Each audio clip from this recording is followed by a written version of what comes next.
शराबबंदी के मुद्दे पर नीतीश कुमार के एक बार फिर पलटने के बाद सुशील कुमार मोदी सामने आए हैं और उन्होंने बहुत सारी मांगे सरकार से की है। उन्होंने सरकार को साफ साफ कहा है कि 25,000 लोग जो शराबबंदी कानून के तहत जेल में बंद हैं, शराब पीने के कारण जेल में बंद हैं, उन सभी को रिहा किया जाए। वहीं उन्होंने 3,61,000 मुकदमे वापस लेने का आग्रह सरकार से किया है। वहीं जो लोग शराबबंदी जहरीली शराब के कारण आंखों की रोशनी गंवा चुके हैं, उन लोगों को भी 2 लाख रुपया मुआवजा देने का प्रावधान करने का सरकार से मांग की है। आपको बताते चले कि दरअसल जो नीतीश कुमार पहले कहते थे कि शराब पियोगे तो मरोगे, यानी कि एक संवेदनहीन बयान एक राज्य के मुख्यमंत्री का आता था कि जिसके राज्य में शराबबंदी कानून के बाद जहरीली शराब से लोगों की मौतें हुई। और छपरा में जब ये कांड हुआ था जहां सैकड़ों लोगों की मौत हुई थी, उसके बाद नीतीश कुमार का संवेदनहीन बयान आता है कि शराब पियोगे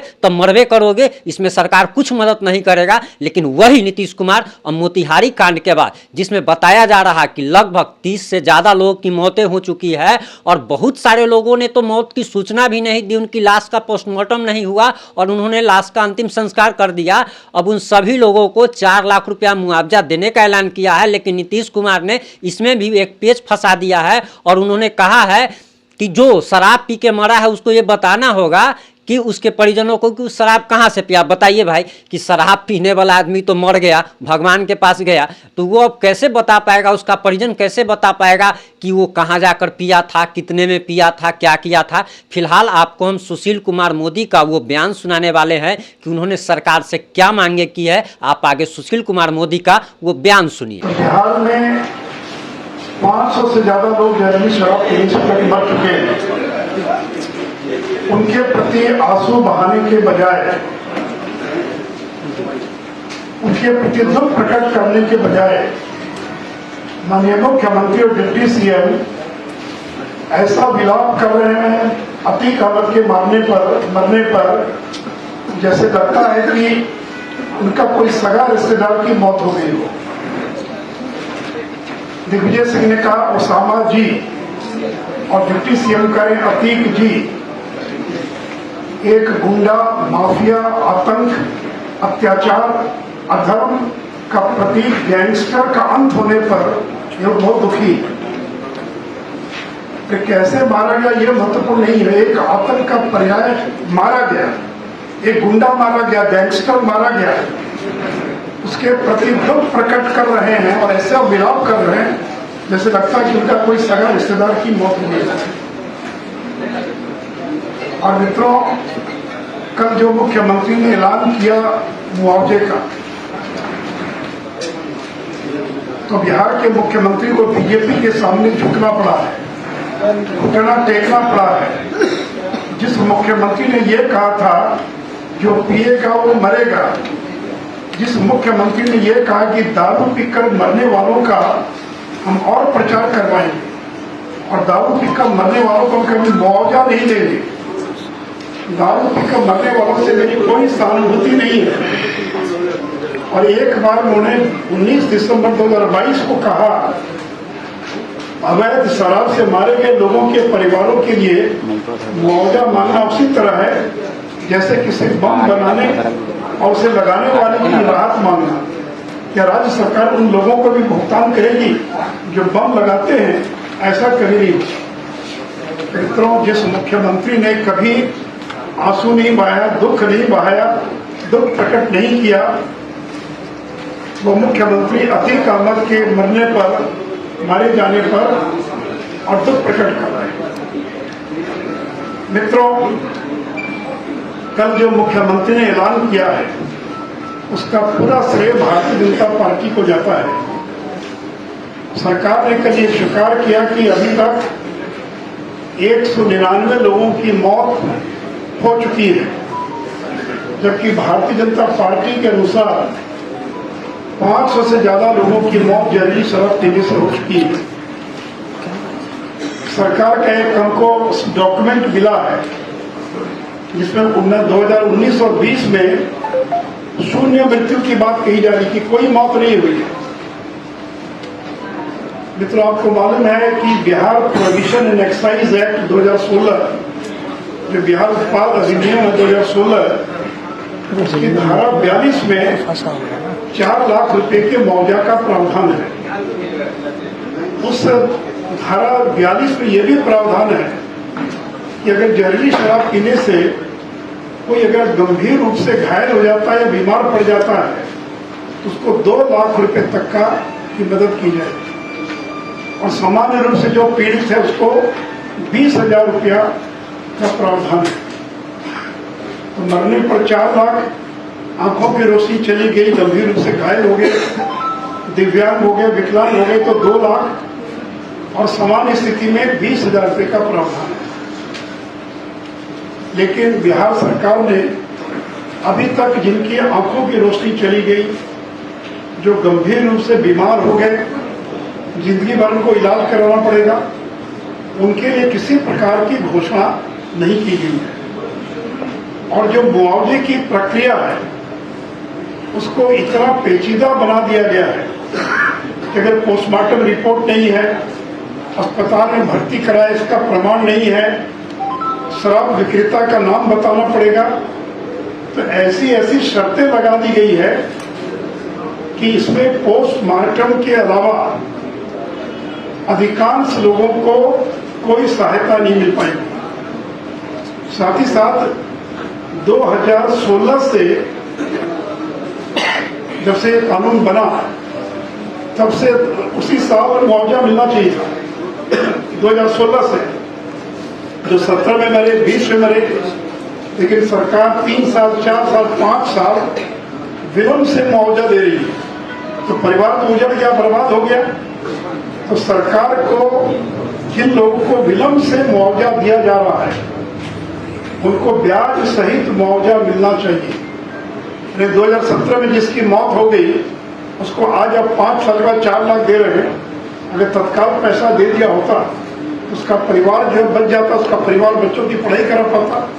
तो इसलिए वैसे लोगों को चूंकि आपने विलंब किया देने में, कानूनी प्रावधान है, आप देकर कोई एहसान नहीं कर रहे हैं, क्योंकि एक्साइज एक्ट की धारा 42 में प्रावधान है। अगर प्रावधान नहीं होता तो 2016 में गोपालगंज के खजूरबन्नी में 19 लोग जो मरे उनको 4 लाख का मुआवजा क्यों दिया आपने? कैसे दिया मुआवजा? किस नियम के तहत मुआवजा दिया? अगर 2016 में 19 लोगों को मुआवजा मिल सकता है तो 17 में, 18 में, 19 में, 20 में, 21 में, 22 में बाद में मरने वालों को क्यों नहीं मिलेगा? और 17 वाले को 5 साल बाद दीजिएगा तो भी इसको 40 लाख की राशि मिलेगी। इसलिए मित्रों, विलंब से जिन लोगों को मुआवजा मिल रहा है या मिलेगा उनको 4 लाख रुपया पर ब्याज सहित उनको मुआवजा दिया जाए। दूसरा, मैंने कहा कि गंभीर रूप से जिनकी आंखों की रोशनी चली गई, दिव्यांग हो गए, उनको 2 लाख, और बाकी अन्य 20,000 रुपया जो है। और मुआवजा भुगतान की प्रक्रिया को सरल किया जाए। ये ठीक है, यहाँ तक तो शर्त ठीक है कि लिख कर देंगे कि मैं प्रचार करूंगा, मैं शराब नहीं पीऊंगा, लेकिन आप अगर ये शर्त लगा रहे कि आप बताइए कि कहाँ से शराब आपको मिली, कहाँ से लेकर आए, मरने वाला तो चला गया, कौन बताएगा?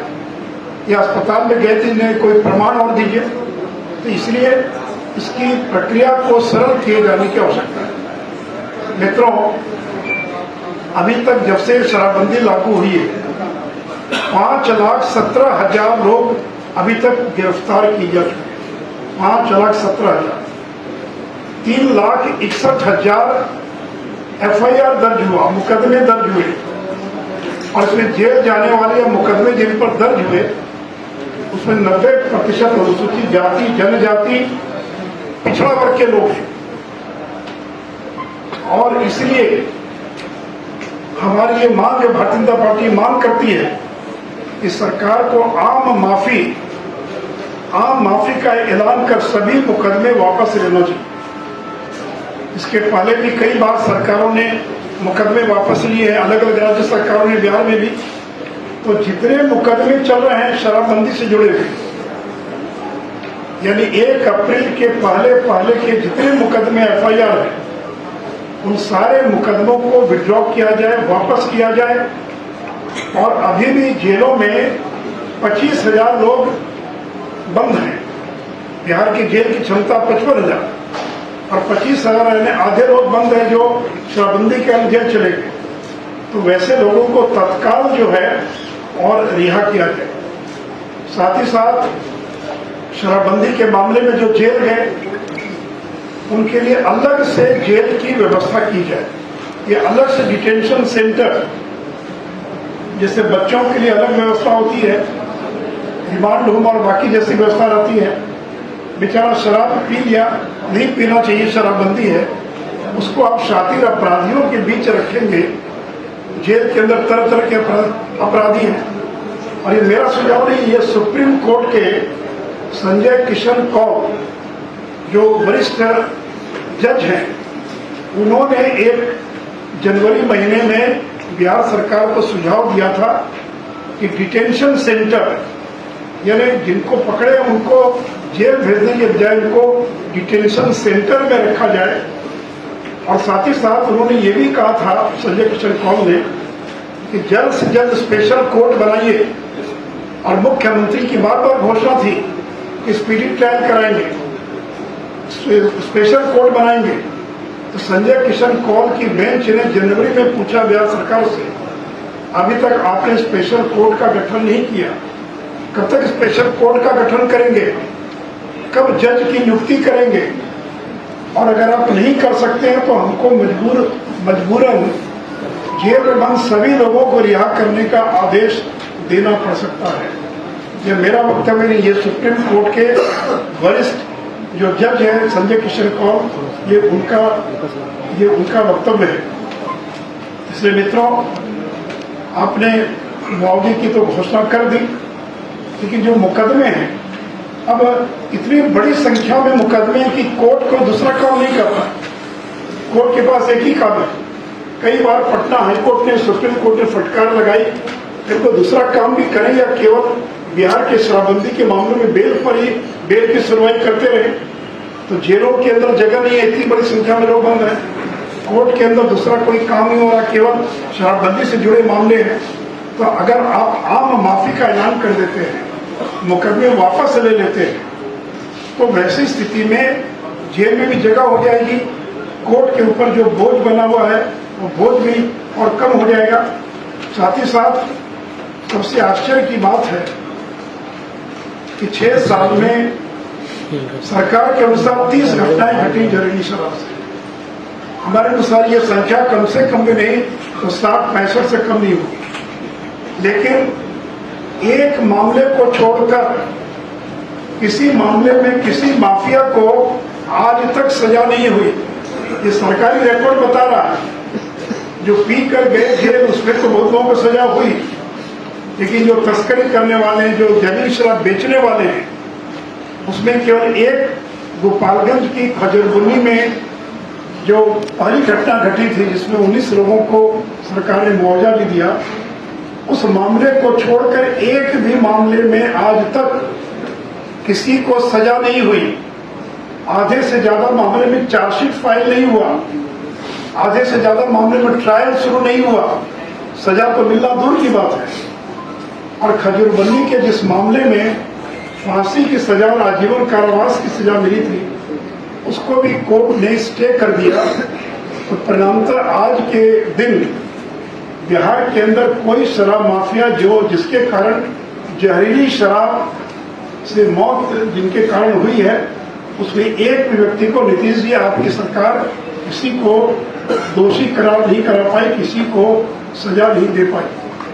आपसे सवाल है कि आप स्पेशल कोर्ट का गठन क्यों नहीं करा पाए, स्पीडी ट्रायल आप क्यों नहीं करा पाए? उसे मित्रों, कुल मिलाकर बिहार में शराबबंदी पूरी तरह से विफल है। तो नाम मात्र की शराबबंदी है। शराबबंदी की मरी लाश को सरकार अपने कंधे पर ढो रही है। अब नाम मात्र की बिहार में शराबबंदी रह गई है। तो इसलिए मित्रों, नीतीश कुमार की सरकार की जो विफलता है और खास करके मुआवजे को लेकर बीजेपी जिस प्रकार लगातार आकर हमला कर रही थी, मांग कर रही थी, मुझे खुशी है कि भले आधे अधूरे मन से क्यों न हो उनको घोषणा करनी पड़ी, लेकिन बाकी चीजों के लिए भी हम सरकार पर आगे भी लगातार हम दबाव और बनाते रहे। आपने असली अहमद वाले मामले में कहा कि योगी आदित्य ने अधिक जीका, तो सम्राट चौधरी ने भी अधिक जीका, फिर क्या करें? मुझे पता नहीं, आंसू तो नहीं ना बहाया उन्होंने। सम्राट चौधरी ने आंसू बहाया क्या कि मर गए, बड़ा गलत हुआ।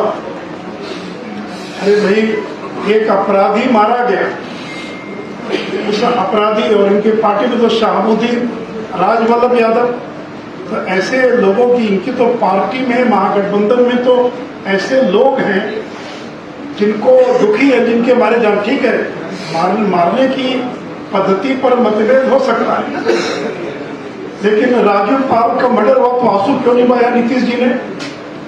100 से ज्यादा मुकदमे चल रहे, कितनी विधवाएं हो गई, कितने लोगों का कत्ल करा दिया। करिए, आपने उस पर तो सहानुभूति नहीं प्रकट की कि बड़ा गलत काम किया, कभी कंडेम तो नहीं किया। लेकिन गुंडा आतंक का पर्याय अपराधी मारा जाता है तो आपको बड़ा दुख होता, बड़ी तकलीफ होती है। इसे लगता है कि कोई आपका सगा रिश्तेदार जो है उसकी मौत हो गई। अच्छा, 2025 में आपका भाजपा की सरकार आती है तो क्या शराबबंदी आप लोग खत्म करेंगे? इस तरीके से शराबबंदी पे आप चलिए, अभी पहले जो मुआवजे से जुड़ा कोई और मामला हो तो पूछिए। शराबबंदी